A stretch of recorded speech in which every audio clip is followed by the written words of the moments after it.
በስመ አብ ወወልድ ወመንፈስ ቅዱስ አሐዱ አምላክ አሜን። ሰኔ 21 በዚህች ዕለት የአዳምና የዘሩ ድኅነት የተደረገባት አምላክን የወለደች የእመቤታችን ቅድስት ድንግል ማርያም የታላቁ በዓል መታሰቢያና በዓለም ሁሉ የቤተ ክርስቲያን መታነጽ መታሰቢያ ነው።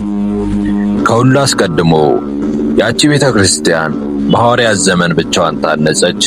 ይኸውም ጳውሎስና በርናባስ በአሕዛብ ውስጥ በሰበኩ ጊዜ ክብር ይግባውና በጌታችን በኢየሱስ ክርስቶስ አመኑ። ከሰዎች ቤቶች በቀር ቅዱስ ቁርባንን የሚቀበሉበት ቤተ ክርስቲያንም አልነበራቸውም ነበር።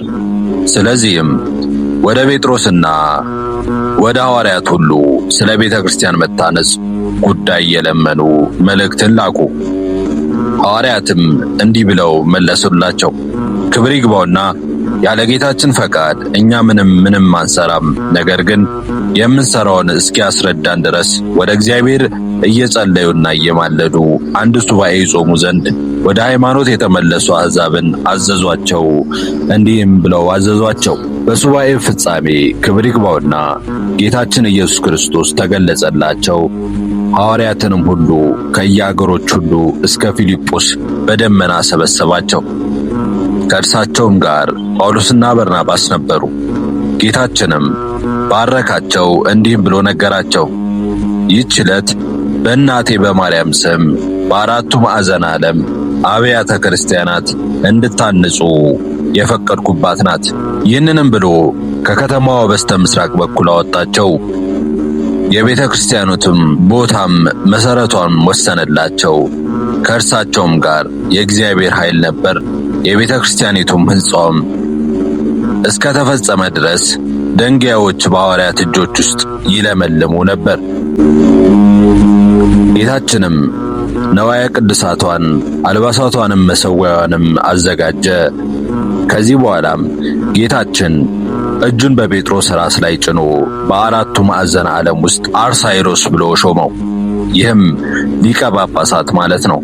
ለሐዋርያት አለቃ ጴጥሮስ ከጽንፍ እስከ ጽንፍ የጳጳሳት አለቃ ይሆን ዘንድ ይገባዋል እያሉ ሰማያዊን መላእክትና ምድራውያን ሰዎች 3 ጊዜ አሰምተው ተናገሩ። ከዚህም በኋላ ጌታችን ሐዋርያትን የቁርባኑን ቅዳሴ ሥርዓት ያከናውኑ ዘንድ ለሕዝቡም ሥጋውና ደሙን ያቀብሏቸው ዘንድ አዘዛቸው። ራሱ መድኃኒታችን ቀድሶ ሥጋውና ደሙን ለሐዋርያት አቀበላቸው። እንዲህም አላቸው፣ በዚህች ቀን የእጃቸውን ሥራ እንዳይሰሩ ሕዝቡን ሁሉ አዘዟቸው። ይኸውም በሰኔ ወር 21 ቀን ነው። ከዚህ በኋላም መድኃኒታችን ከእሳቸው ዘንድ በታላቅ ክብር ወደ ሰማያት አረገ። ከዚህችም ቀን ጀምሮ አባቶቻችን ሐዋርያት በዓለም ሁሉ ውስጥ አምላክን በወለደች በእመቤታችን ቅድስት ድንግል ማርያም ስም ቤተ ክርስቲያን የሚያንጹ ሆኑ። በቂሳርያው ሊቀ ጳጳሳት ባስልዮስ ዘመን እንዲህ ሆነ። በእመቤታችን ቅድስት ድንግል ማርያም ስም ቤተ ክርስቲያንን በሠራ ጊዜ በውስጡ የእመቤታችን የማርያም ስዕልን ይሳልበት ዘንድ ሰሌዳ ፈለገ። ሰዎችንም በአንድ ባለጸጋ ዘንድ ስለ አንድ መልካም ሰሌዳ ነገሩት። ቅዱስ ባስልዮስም ሰሌዳውን እንዲሰጠው ወደ ባለጸጋው ላከ። ባለጸጋውም ይህን ሰሌዳ ለልጆቼ ነው አለ እንጂ ፈቃደኛ አልሆነም። ከዚያም አልፎ በመድፈር በእመቤታችን በቅድስት ድንግል ማርያም ቤተ ክርስቲያን ላይ የስድብ ቃል ተናገረ። ወዲያውኑም በድንገት ወድቆ ሞተ። ልጆቹም ፈሩ። ያንንም ሰሌዳ ከብዙ ወርቅና ዕንቁ ጋር ወደ ቅዱስ ባስልዮስ አምጥተው የአባታቸውን በደል ያቃልልለት ዘንድ ለመኑት። ቅዱስ ባስልዮስም ያንን ሰሌዳ ወስዶ የእመቤታችን ስዕል ይስልበት ዘንድ ለሰዓሊው ሰጠው። እመቤታችን ቅድስት ድንግል ማርያምም በሌሊት በራእይ ለቅዱስ ባስልዮስ ተገለጸችለት። ስዕሏንም በዚያ ሰሌዳ ላይ እንዳይስል ከለከለችው፣ ከአመፀኛ ሰው እጅ ወስዶታልና። እጅግም ያማረ የእመቤታችን ስዕሏን የተሳለበት የሁለት ደናግላን ስዕል የአንዲቱም በቀኝ የአንዲቱም በግራ ሆኖ የተሳለበት ቀይ ሰሌዳ ያለበትን ቦታ ነገረችው።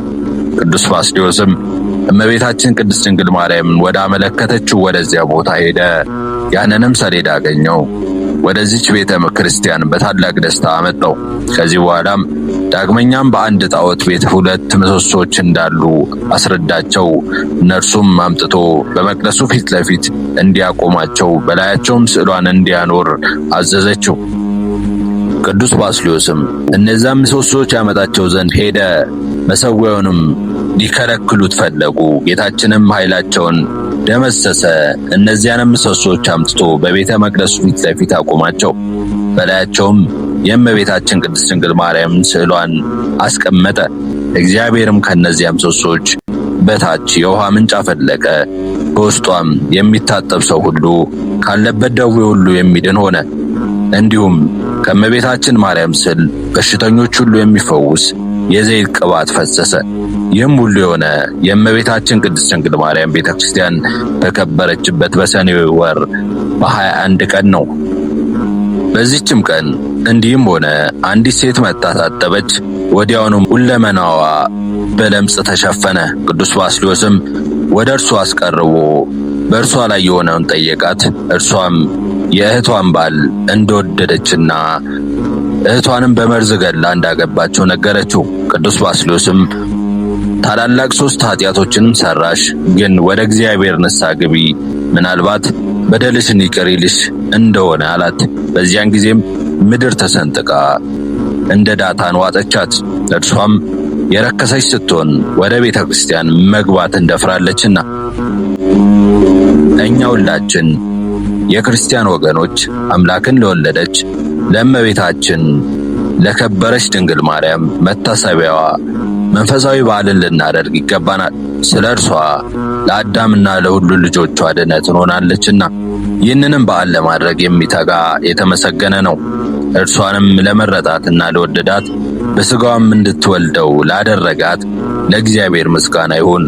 እኛንም በእርሷ በእመቤታችን ድንግል ማርያም አማላጅነት ይማረን፣ በረከቷም ከእኛ ጋር ይኖር ለዘለዓለሙ አሜን። ወስብሐት ለእግዚአብሔር።